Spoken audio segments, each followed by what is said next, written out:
Сәлем баршаңызға. Бүгін мен ескі орамалдардан басқа хит орамал тігудің бүгін екінші күні, екінші орамалда тігемін. Менде осындай орамал бар.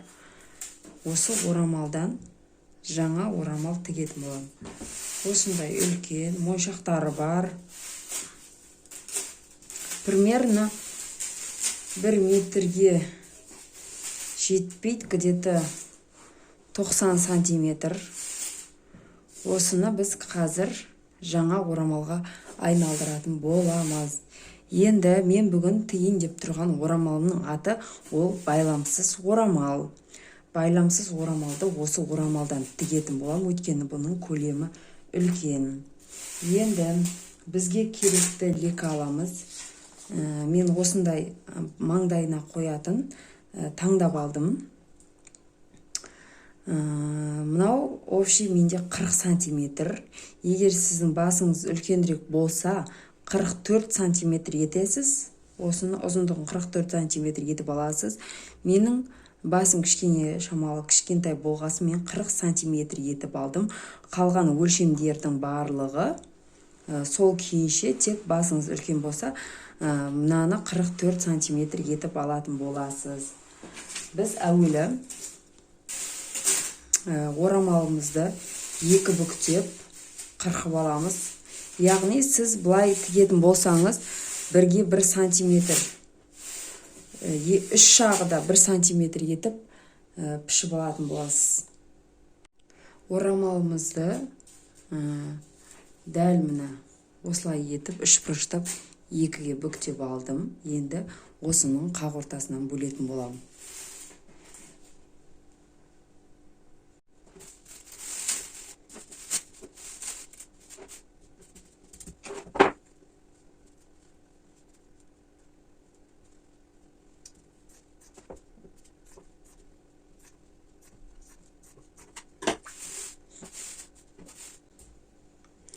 Өлшемін құртып алмай, осылай қырқып алатын боламын.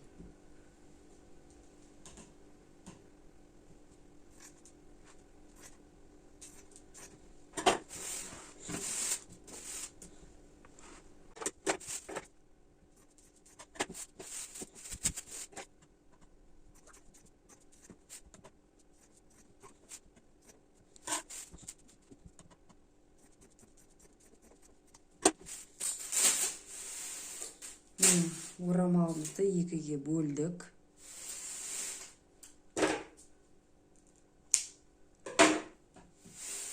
Енді мен біреуін таңдап, мынада көріп тұрсыздар, дақ бар екен. Сондықтан да мен мына бөлігін алатын боламын. Осы бөлігін аламын. Енді бізге керекті лека аламызды мына бөлігінен алып жасаймыз. Мен ол үшін мына бөлігінен алам. Гүлді себебі өте әдемі көрінеді деп ойлаймын енді. Мына осыдан бұлайынан өлшеп аламыз. Яғни алдыңғы жағына түсетін болады.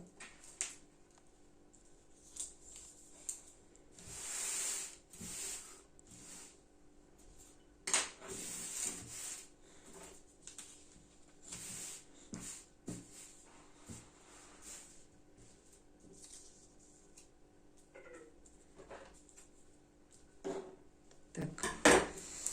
Мынау былай тұрған кезде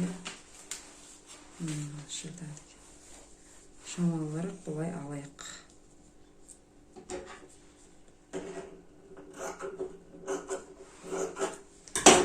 Ортасын белгілеп кетеміз. Қазір айналдыру үшін, былай қарап қою үшін.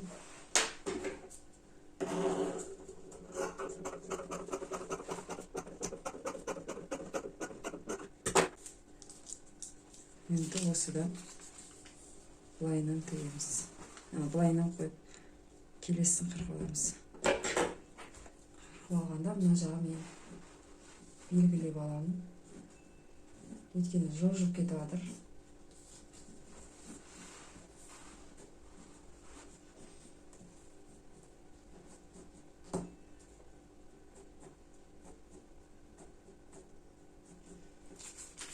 менде негізі мынау жаңағыдай орамалдың ұзындығы былай, ені мен ұзындығы 90 сантиметр.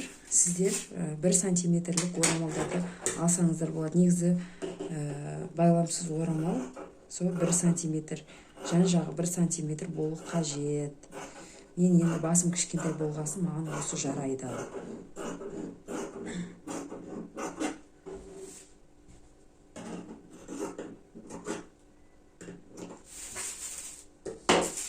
Енді біз осы бөлікті, мынау теріс беті, мынау оң беті.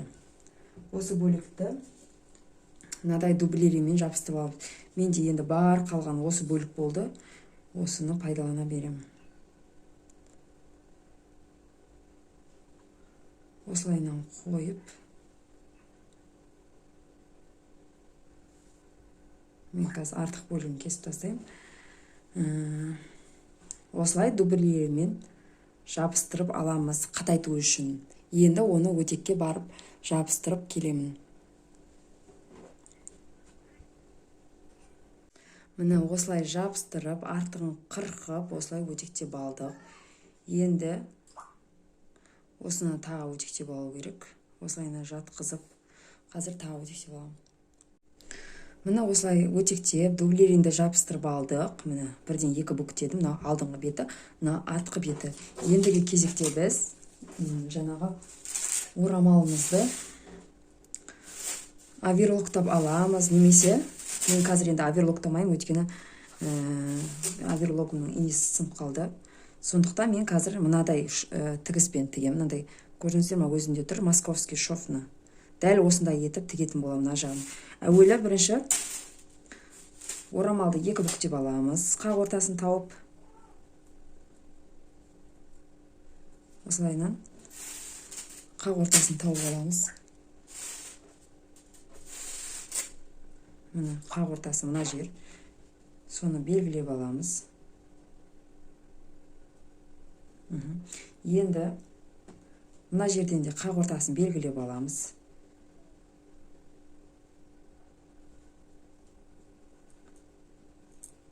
Мына жағынан, өйткені мына жағынан тігетін боламыз. Осылайынан белгілеп алдым. Енді біз мына жерде, мынаны қай жерге дейін келетін көреміз. Так, жаңа белгіленген жерге қойып алып, осылайынан мынау жаңағы ортасы мен ортасы сәйкес келдіріп, бірінші былай көрейікші.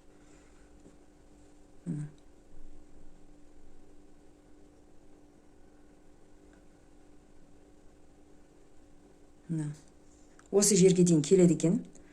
Мына жерге келген жерге дейін мен московский шовпенен тігіп шығатын боламын.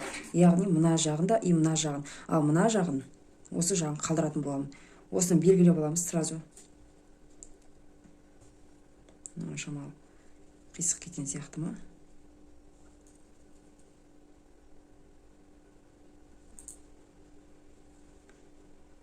Яғни мына жерге келіп тұр. Енді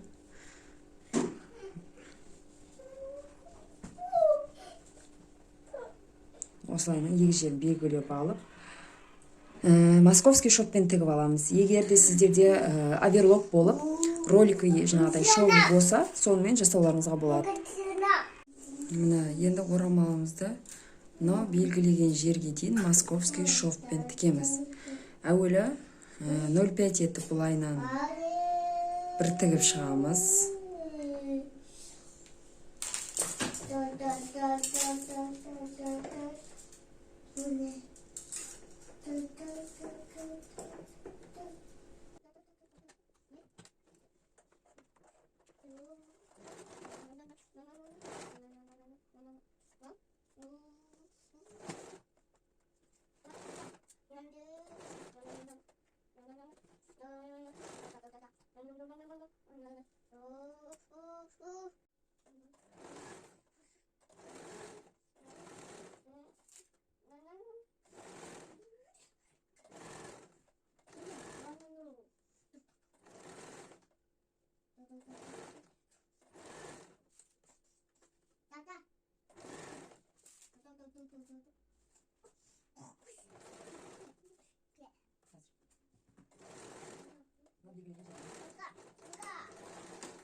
шығаратын боламыз.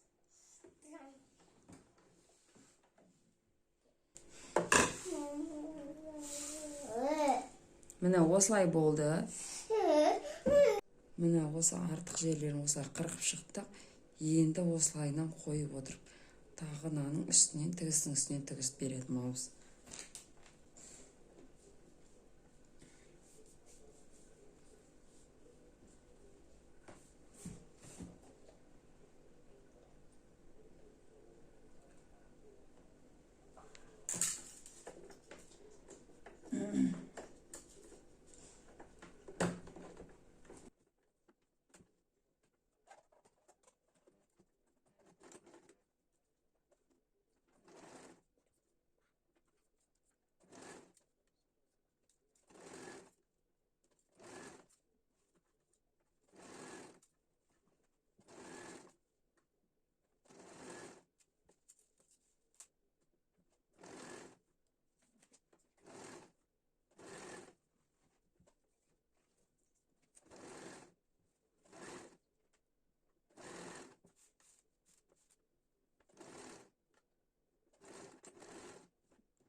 Міне осылай тігіп шықтым. Енді біз мына жерден қырқатын боламыз. Осылайынан қырқып алып тастаймыз артығын.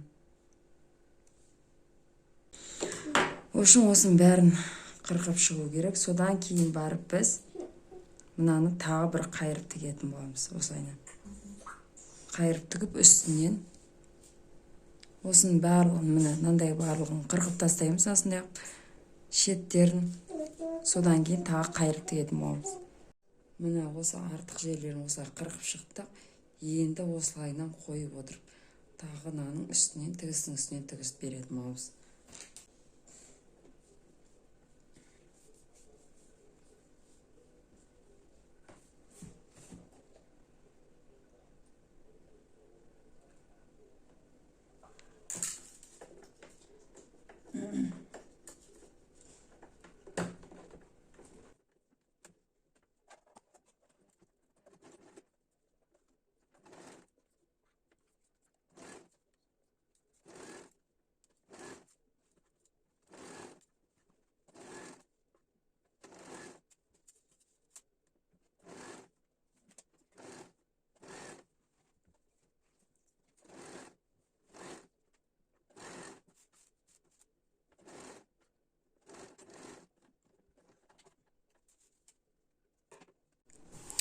Екі жағында біз тігіп шықтық. Мындай московский шотпен.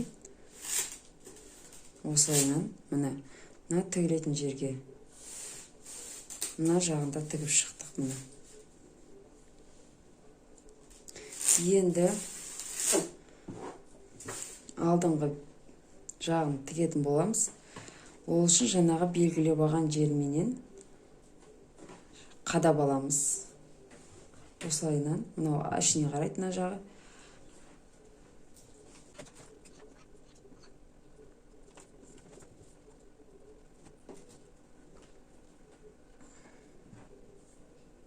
Осылайынан тікен жерімізге дейін осылай қойып, инемен қадап алып тігіп шығамыз. Міне осылайынан инелермен қадап алдым. Енді айналдырғанда бұлайынан 1 сантиметрге тігіп шығатын боламын.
Міне осылайынан тіп шықты.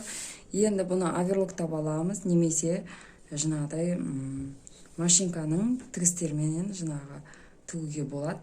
Түрлі мынадай тігістермен тігіп алса болады. Мен оверлоктамай осындай тігіспенен тіге салатын боламын.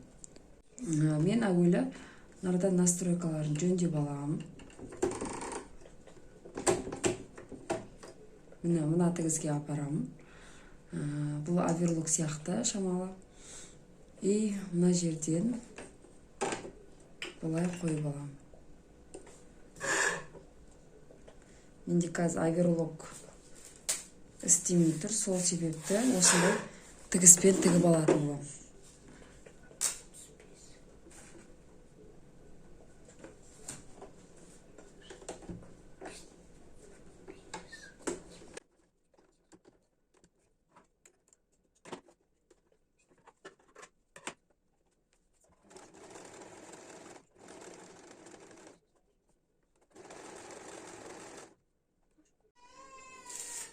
Осылайынан тігіп алдық. Мынау жаңа оверлоктың орнына жүргізген тігісім. Енді біз осы тігістен жоғары қарай резинка айналдырып өткізуіміз керек. Соған жоғары қарай 45 сантиметр өлшеп алатын боламыз. Осы тіккен жерімізден бастап 45 сантиметр өлшейміз деп айттық. Міне тіккен жерден бастап 45 сантиметр. Маңдайынан тіккен жерінен бастап жоғары қарай 45 сантиметрді өлшеп аламыз.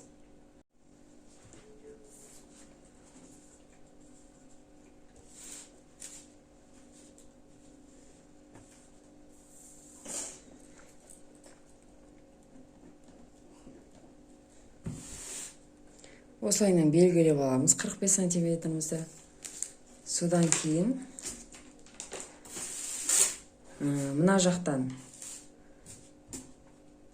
15 сантиметр жоғары көтереміз.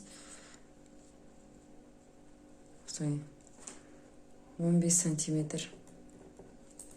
Және мына жақтан да 15 сантиметр жоғары көтереміз. Осы тіккен жерден бастап 15 сантиметр.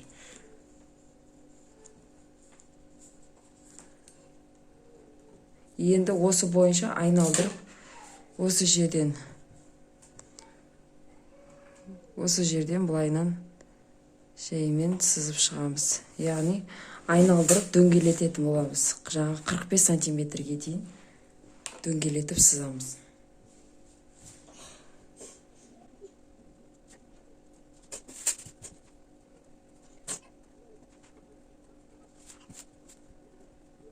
Осылайынан овальный, яғни айналдырып белгілеп алдық.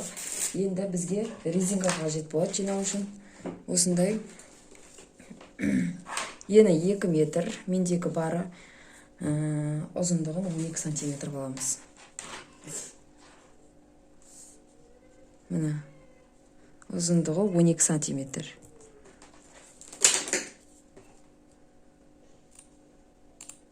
Осы 12 сантиметр резинканы біз мына жинаймыз. Жаңа белгілеген жерге жинайтын боламыз. Әуелі мына тіккен жерден бастап бұлай 1 сантиметр бұлайнан қойып бастап тігеміз. Осырадан бастап бірінші қадап аламыз.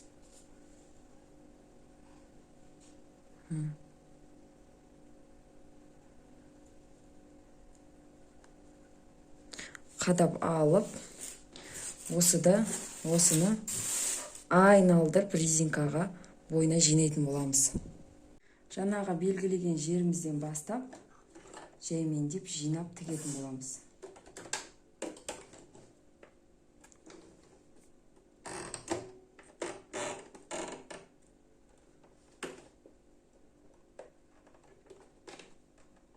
Инемізді алып тастаймыз. Машинканың инесі сынып қалуы мүмкін. До конца тарта отыра, бірінші закрепті бөліп аламыз. Енді барынша тарта отыра барынша тарта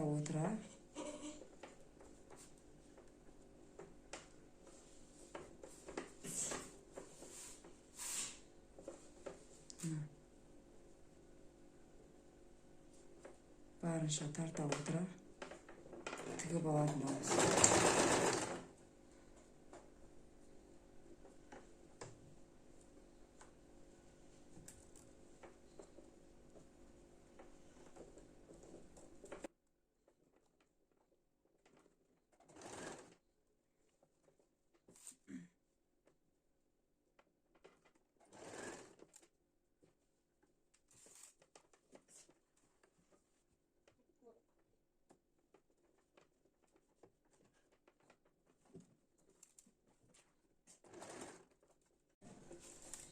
Осылайынша барынша әдемілеп жинап отырып,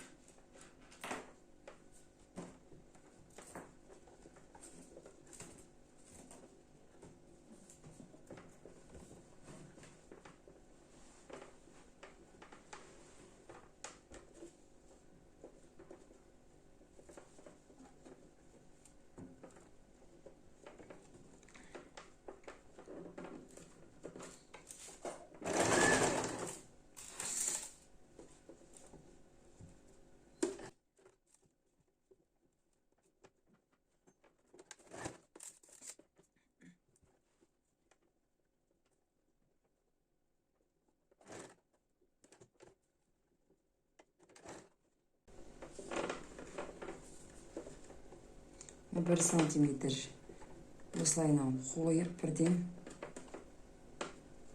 қайырып аламыз жерден.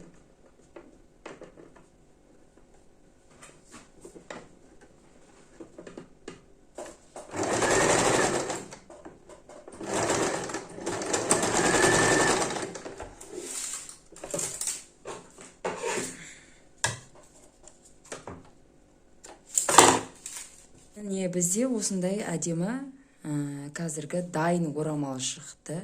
Міне алдындағы узор осылай әдемі келе қалды. Артқы жағы осындай болды. Енді сіздерге осыны киіп көрсететін болам. Міне осылайынан әдемілеп жинадық. Енді баста қалай тұрады, соны көрсететін болам. Менде мұнда осындай әдемі орамал шықты. Дайын орамал. Киіп кете бересіздер, тағып жатпайсыздар. Мына шетіндегі мынандай моншақтарымен өте әдемі көрінеді.